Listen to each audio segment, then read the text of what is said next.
This video will explain VCE Further Mathematics Exam 2 in 2018 on the data topic. Now first, it starts with page 2 over here. So in page 2, for question 1, what we see is we will have a table of data over here. Okay. Here is a data table. So we have city's name, congestion level, size, and increase in travel time. I don't want you to spend too much time on that because we need to know what our questions are, and then we can go back to the information and find out what information we need. But here it says there's an explanation of all the information that we have over here. So from here we know that we have 4 variables, and in this data set over here, there is city name, so name of the city, and our congestion level, which described as in high, medium, low over here. And we also have our city size in large or small, and we also have our increase in travel time, which is measured as minutes per day. Okay, so our first question now asks us how many variables in this data set are categorical data. So it's testing us on data type over here. We have two main type of data. We have categorical data and we have numerical data or numerical data. So first, for categorical data or are data that can be described into words. So if in we describe data in words like in red, yellow, blue, or so if the data is represented in words, then it's going to be our categorical data over here. But if the data is represented as numbers, then it's going to be our numerical data or numerical data. And so let's see which of these data over here are represented in words. So name of the city. Name of the city, that's in word. Congestion level is in word. Size in word. And increase in travel time is in numbers. So we have 3 variables, which are city names, congestion level, and size, that are our categorical data over here. So we have 3 variables. And the next question asks us how many variables in the dataset are ordinal variables. So ordinal variable is under our categorical data over here. We have nominal and we have no, categorical. We have ordinal. Sorry, that's nominal and ordinal. So nominal data are normal data, so like a brand type, those kind of name related data. Types of, so that's name. And our ordinal data are data that dealing with numbers. So our number places, or extent, or to extents. So we know this data because we need to we compare that with others, so that we got them by comparison. Okay, and so our traffic congestion level over here, high, medium, low. For if we only have one data over here, then we wouldn't know that the congestion level is high or low. We need to compare it with others to know that. And also our city size, large or small. If we only have one city, then we won't be able to tell that if it's larger or small. We can only know that if we compare it with something else. So those kind of data, if we compare to know the data, then it's going to be ordinal variables. Now, so we have, so name of city, that's nominal. Congestion level and size are ordinal. And our traffic congestion, the increase in travel time, is numerical. So we have 2 variables in this data. So these 2, congestion and size. Now name the large city with a medium level of traffic congestion. So now we know we need to look for large cities with medium, large city with medium traffic congestion. So we go back to the table over here, large city with medium level of traffic congestion. So medium levels of traffic congestion are all in here. So from them there we need to find the large cities, which are these two, or Newcastle, Sunderland, and or Liverpool. So these two city names are the answer that you will need to put over here. Okay. Often students only put one number over here, but if you read the sentence, it says cities. So there's a plural over here, which indicates that you should have more than one city over here that you need to put in here.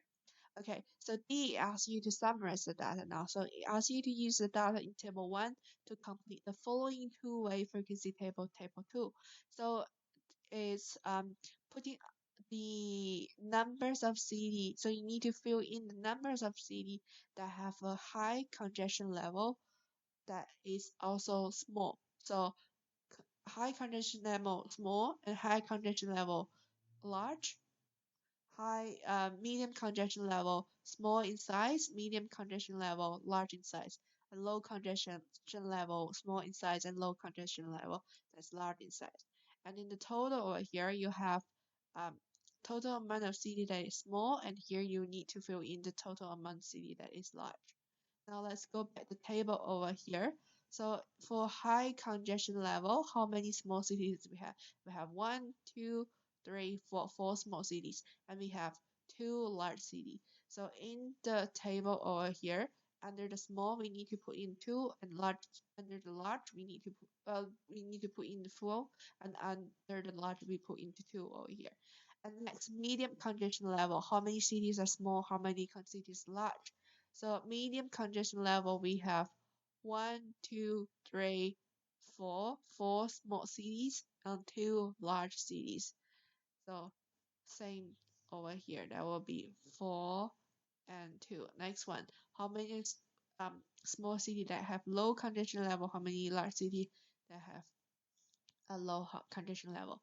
So for small, there are 1, 2, 3, 4, 5, 6, 7, 8.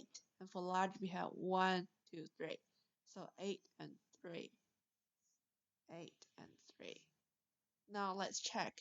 4 plus 4 is 8. 8 plus 8 is 16 over here. So the total number of small city is 16. And the total number of large city is 4. 2 plus 2, which is 4. 4 plus 3 is 7. So that's 7. And our 16 plus 7 is 23, which matches the number of city that tells us in the section over here. So we have 23 cities. So that make sure that we have include all the cities in the table. So the next thing is asks us is what percentage of small cities have a high level of traffic congestion. So percentage of small cities.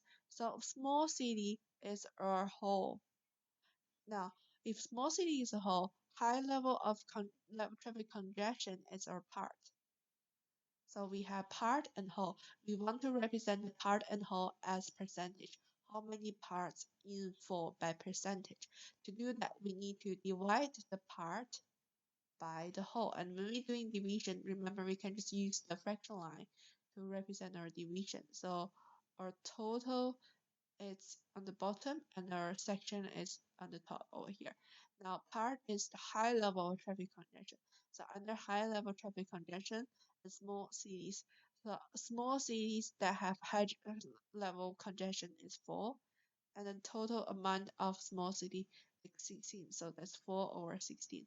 Even we say that the high level of traffic congestion is the part, we're not going to add it up together because it's asking how many parts out of the whole. So the part is part of the whole.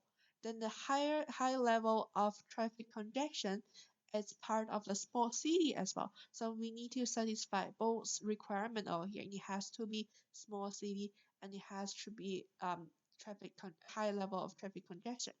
So if we use 4 divided by 16, we can simplify it. Divide the top part and the bottom part by 4 at the same time. So 4 divided by 4 is 1, 16 divided by 4 is 4, and that's a quarter. So a quarter is 25%. So the answer over here is going to be 25%. And move on to the next part. So now we are representing the travel time due to traffic congestion as a dot plot and as a box plot over here. So for the dot plot, first question say describe the shape of distribution of increase in traffic time for 23 cities. Now, if the shape of the graph or shape of the diagram, we have skewed diagram and we have we have normal distribution. So these are skewed, and if for normal distribution we will have something like a mirror image over here, and it will be symmetric, and it will be a mirror image over here. Now so our data over here is more close to this type. And this type of graph or this type of data, we have the tail or the flight size that has less candidates or less numbers in order to the positive direction, or my arrow here is pointing to the positive direction, so that's positively skewed. So where our tail is, which direction our tail is, then how it is going to be skewed. If my tail is close to the positive direction, then it's positively skewed. If my tail is on the negative direction over here, it's going towards negative direction, then it's going to be negatively skewed. So our distribution over here is going to be positively skewed. Okay. Next question, part G. So data value 25 is below the upper fence and is not an outlier. Determine the value of upper fence. So our upper fence, we need to look at the box plot over here. If we're talking about upper fence or lower fence, then we are talking about our box plot. So for a box plot, this is our Q1. This is my Q2, Q1, Q2, and this is my Q3. So the lines over here inside the boxes over here is my Q1, Q2, and Q3. And for if I want to find the upper fence, or upper fence is calculated by my Q3 plus 1.5 IQR. IQR is the interquartile range, which is Q3 minus Q1. So 1.5% of Q3 minus Q1. Q3 is 39. From the graph, we can see that is 39. And my Q1 from the graph is 30. My Q1 from the graph is 30. So 39 minus 30 is 9. 1.5%, 1.5 times 9 is 13.5. And my Q3, we just say is 39. So 39 plus 13.5 is 52.5. And also the question give us hint say 52 is below the upper fence. So 52 is smaller than 52.5. Hence it's smaller than the below the upper fence over here. And or the value of our upper fence is 52.5 minutes per day.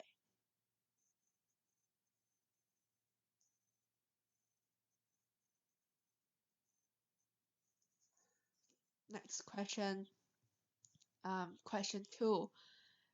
So congestion level in the city can also be recorded as percentage increase in travel time due to the traffic congestion peak periods compared to non-peak periods. So anyway, we have a scatter plot over here, and then we have morning congestion level as our um, horizontal or x-axis, and our evening congestion level over here is in the vertical axis, which is our y-axis over here.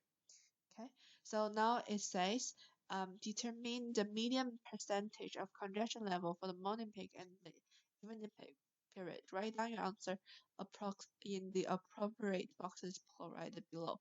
So first is the median percentage congestion for the morning period. Now median is the middle number.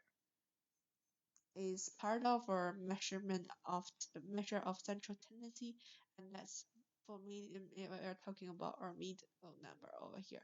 So if we have our data lying from the smallest to the largest, um, medium is a number. Make sure that they are same amount of numbers that's lower than the middle number, and they are to the amount of number that's larger than the middle number over here.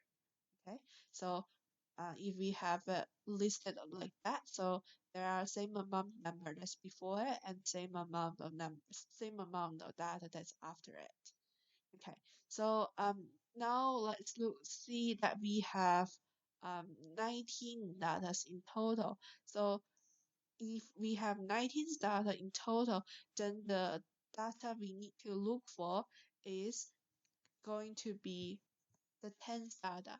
So if we have the tens data, then make sure that there are 9 data that's to the left of it and also 9 data sets to the right of it.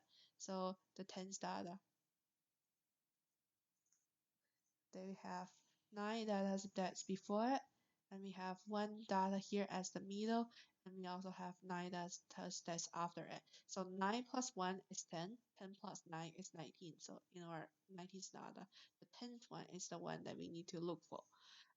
So the first question is asking us of the morning peak.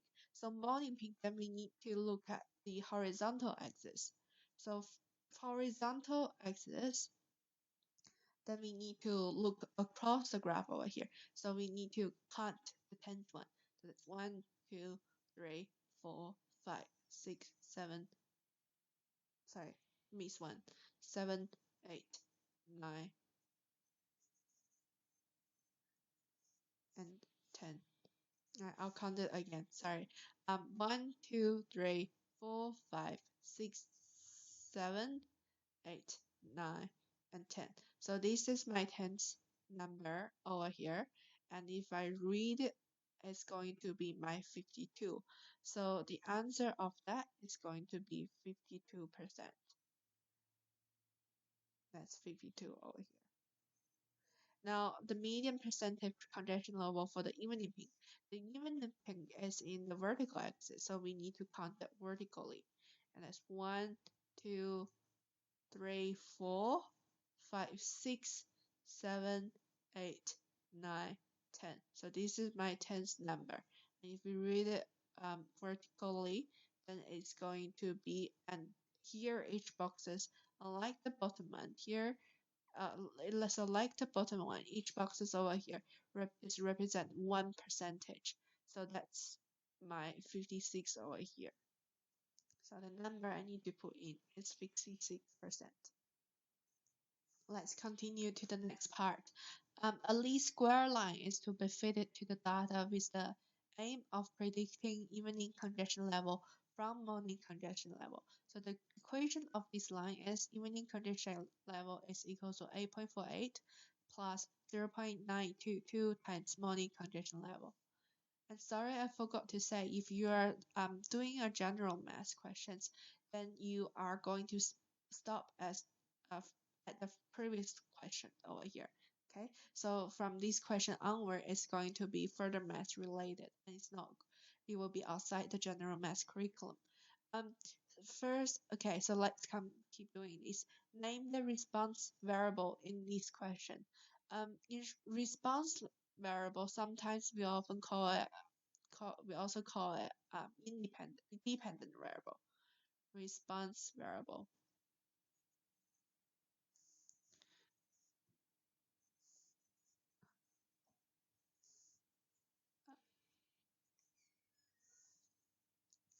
A response variable or dependent variable are all telling us that the value of that is dependent on other values.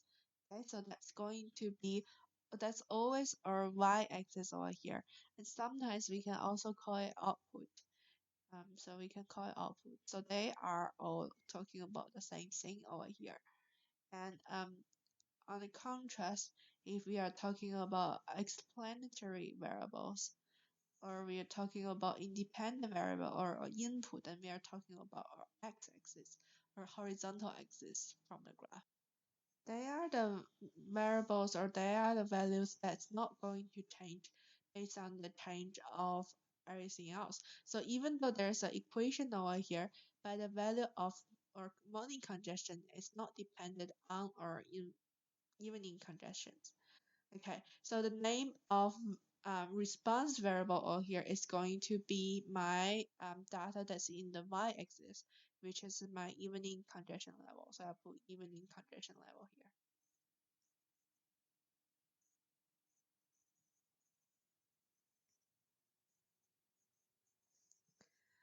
Uh, let's move on to the next part. So use the equation of least square line to predict the evening congestion level when the morning congestion level is 60%. So it's tell us to use the equation over here. So what I can't do is go back to the graph and find my morning congestion level at 60 and to find my data over here. Okay, so I'm going to put my 60% inside the equation and calculate it out. So what to note is that because that everything else is measured as percentage, so it's important to know that you're not carrying the percentage sign when you are doing the calculation over here. So instead of doing 60%, 0.922 times 60%, you're just going to use 0.922 times 60 and then plus your 8.48 over there. And answer for that is 63.8%. So because it didn't ask you to round the number, so you can't say 69%. And a lot of students didn't get that 1 mark because they have that rounded. Now, so for part D, we say determine the residue value when the equation of the least square line is used to predict the evening congestion level when the morning congestion level is 47. So it asks you to use the equation of least square line. So if we use 43 of our morning congestion level, you're going to use 47 as our congestion level. It's 47 times 0.9 2 and plus 8.48 over here. So the answer for that is for the answer um 51.814. Okay, so that's my predicted number.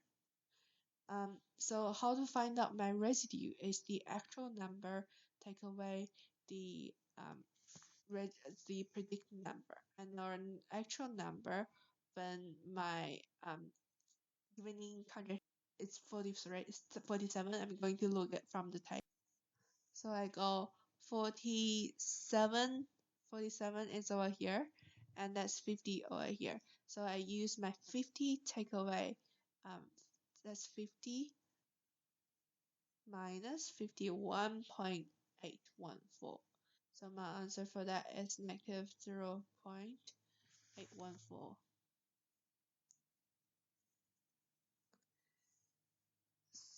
But the question asked me to round it to one decimal place, and that's my one decimal place. So the answer is going to be negative 0.8. Oh, sorry, I just realized a mistake. So the actual number over here is actually, so I got 57, it's actually 50 over here.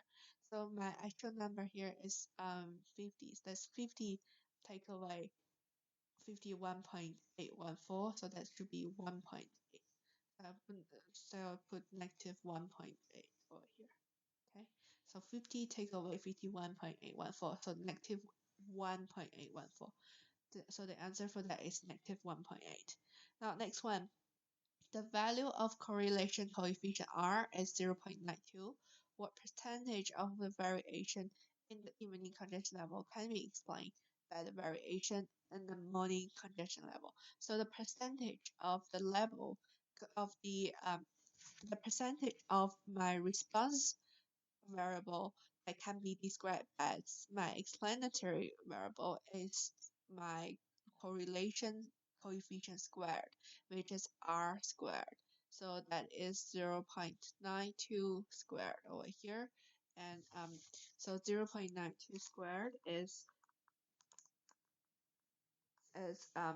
0.8464. But the question over here asked me to round it to the nearest whole number. So that will be 85%.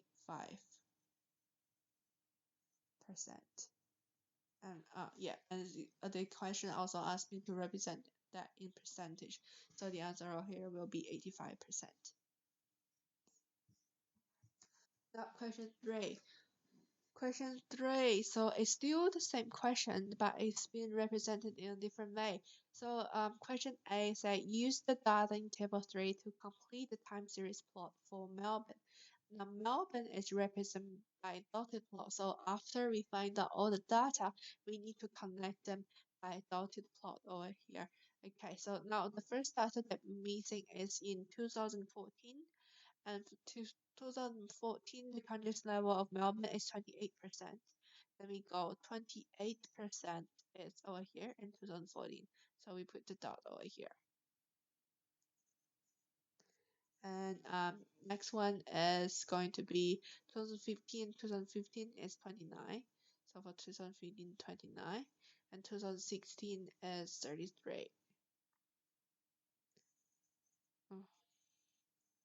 2016, 33. 1, 2, 3.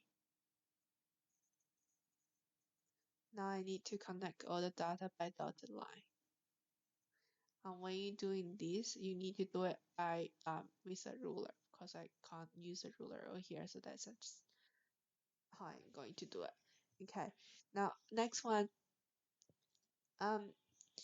draw this square line on the time series plot on page 8. So often when we draw this, we are just going to put in the year over here, and we're going to find out what's the corresponding congestion level, because the least square line is going to be a straight line. So we just need to find any two data and then extend the data to 2008 and 2016, and then we'll find our answer. Or what we can also do is we'll find the value for 2008 and 2016. We plot that, and then we use a ruler to draw a straight line that's between them. Okay, so now let's calculate the value for 2008. So I've written the equation over here. I use y to represent the congestion level by percentage, and I used x to represent my year level over here, my year over here. So if I want to find out the congestion level in 2018, I need to put my 2018 into the equation. So substitute that by x over here. And by calculation, my answer is 29.2. So what I need to do is I need to find 29.2, and it's roughly over here, just a bit above the line here. Okay, so that's going to be my 29.2. It don't have to be too accurate. Alright, next one. So I need 2 points to figure out a straight line. So the next point I'm going to put in, substitute inside is in 2016. So same method. Also the same equation over here. 2016, and the answer is 38.4. I'll find C 38.4. So 38.4, that's 39. 38.4 is about in the middle over here. Now the next thing is I need to fit in a straight line. Okay, so now I have a straight line that's connecting these 2 points over here. Okay, so that's my least regression line, linear regression line. Now, part 2 asks us to use the equation of the least square line to determine the average rate of increase in percentage congestion level. So the rate is the rate of changing in y based on x is the correlation over here, is the ratio over here. Okay, so imagine that we are doing a simple speed, time, and distance graph. So how we plot that is, our y-axis is going to be my distance over here, and my x-axis is normally my time. So time is an independent variable, and time, um, based on my time, I have the distance over here. And if I travel in a linear space, I can have speed, and I can have my graph plotted as that. So the slope of that is going to be my rate, which is the rate of change or rate of increasement. So if the line is growing upwards, so it's growing to the positive direction in the y-axis, then it is going to be an increasement. If it's going to the downwards, so it's pointing to the negative y direction from positive. When x is increasing, then the slope or the change of the rate of change is going to be negative. Okay, so when I say rate of change, so that's doesn't matter it's increment or decreasement, it's my rate of change. My rate of change is always the slope, so it's always the correlation, which is 1.15 over here. Now the third part asks, use the least square line to predict what the percentage of congestion level in Sydney will be. Um, in Sydney will be 43%. And they say when the percentage, so we need to find out the year.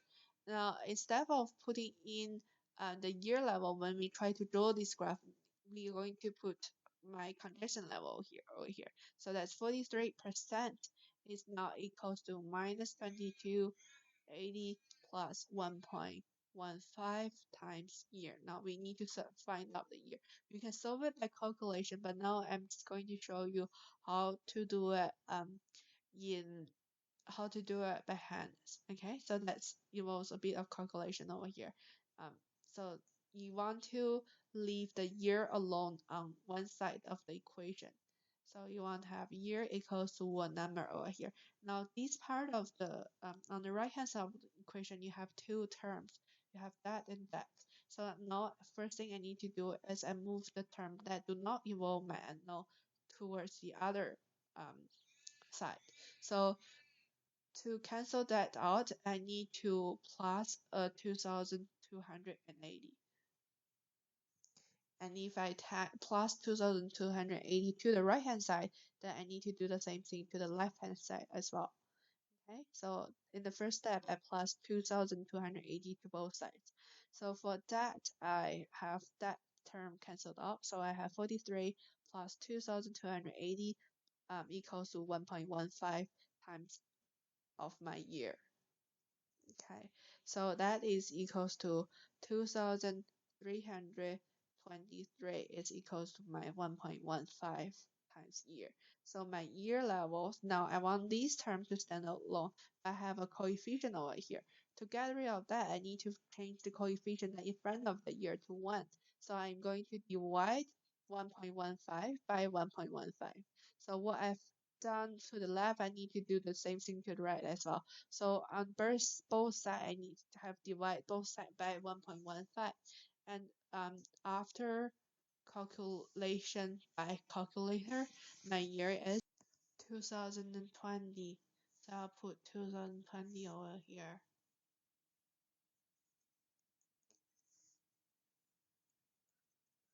which is this year.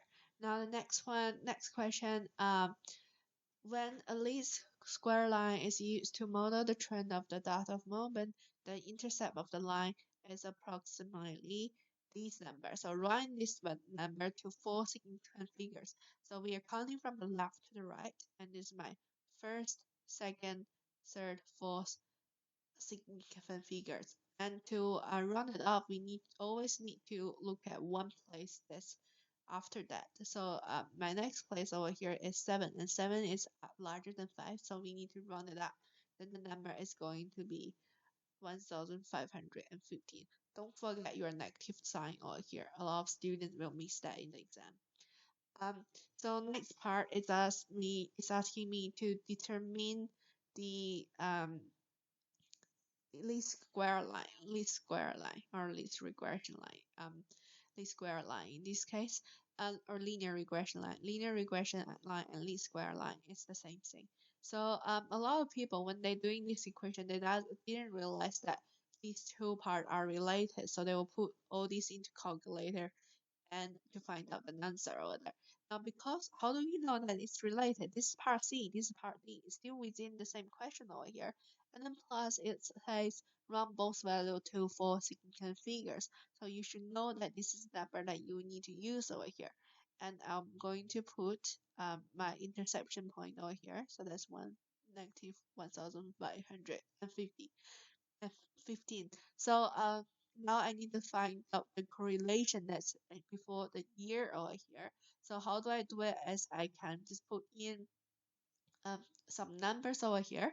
So I can put in Melbourne percentage is 25. So I put 25 is equals to negative 1515 plus, so I'm going to say this is my R because it's my correlation over here times the year. So when the confidence level is 25, the year is 2008. So times 2008. Now what I need to do is I just need to solve the equation for R. Once I have done that, the answer show on my calculator say that's equals to my R is equals to 0.766932. Now look back to the question. It asks us to represent the numbers as 4 significant figures. So we have done 4 significant for that. We need to do the same thing for that as well. So that's my first significant figure, second, third, fourth, and we need to look at one digit that's after that. So it's a 3, and 3 is less than 5. So we need to round it off. So then the R value over here that I'll put in is 0.7669. Okay, part E.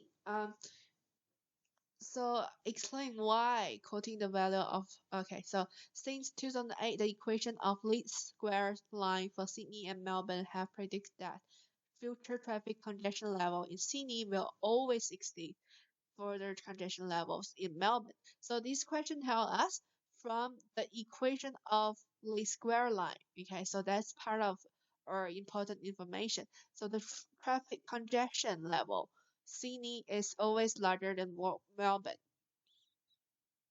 Okay, and they also say since 2008, explain why, quoting the level of appropriate statistics. Now, because they say quoting the value of appropriate statistics, oftenly, so when we come to these like proving type of questions or explaining type of questions, students always have no idea what they need to talk about.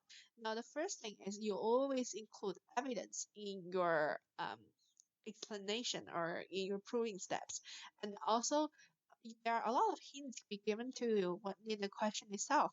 Now, the first thing is that since 2018, so I'll know that 2018 is a key point. The equation of least square lines for Sydney and Melbourne have predicted that. So I need to look at the least square lines for Sydney and Melbourne, and will always exceed that in Sydney will always exceed future traffic congestion levels in Melbourne. So always Sydney is always larger than Melbourne. So in 2008, Sydney should be larger than Melbourne. And in the future years after that, Sydney also should be larger than Melbourne.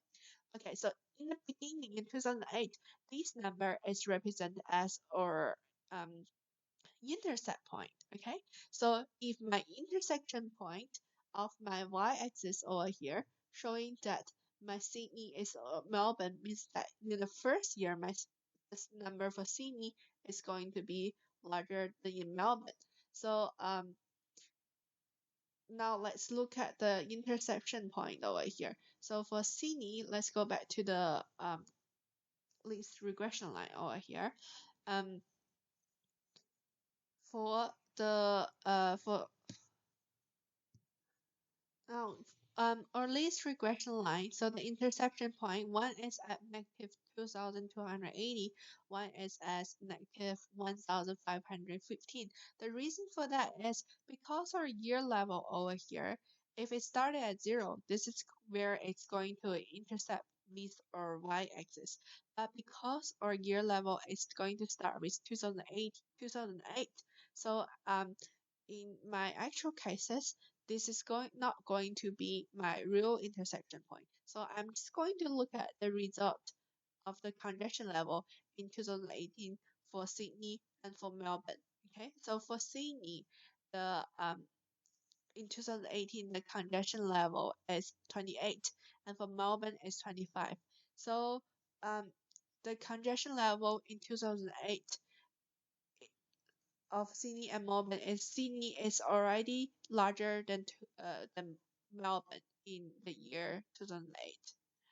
So Sydney congestion level is 28 and Melbourne congestion level is 25, and 25 is larger than 28. 28 is larger than 25. So Sydney traffic congestion level will be higher than Melbourne. Okay, so you're going to say Sydney congestion level is going to be larger than Melbourne. So you're going to represent that in words. And then also say that we only answer part of the question over here. So we only talk about in the start. Now you ask us in the future as well. So we need to predict about the future. How do we do that? As we going to look now, we're going to go back to our list square lines. So for Sydney, we have negative 2080 plus 1.15 times the year. And for Melbourne, we have negative 1,515 plus 0.7669 times the year. Now we know that from the previous question, we know that the rate of change is the correlation over here. So the increasement of Sydney, which is 1.15, is larger than the increasement speed of Melbourne's, which is 0.7669.